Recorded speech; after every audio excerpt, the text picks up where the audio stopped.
In this video, I'll be showing you how you can change your theme on the Arattai app. That's if you want to set a night mode or a dark mode, or even change your color theme of your app. I'm going to show you guys how to do it. So it's very simple and easy. So now let's move to our settings by tapping on the hamburger menu, top left corner of our screen. I tap on that and I move to my settings. Good. And definitely we are going to find that at our appearance. So you tap on the appearance there and you can see night mode. So it's disabled. So we choose always enable. So always, anytime we launch our Arattai app, it should be on the night mode, which is the dark mode. So if you want to turn it on always, you can do that. Now let's disable that. And also you can see our color theme was blue.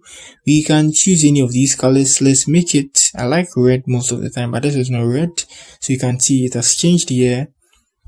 Green, and it changed to green, and you can see this color. So red is more, this is like red pink, anyhow you call it, I don't know.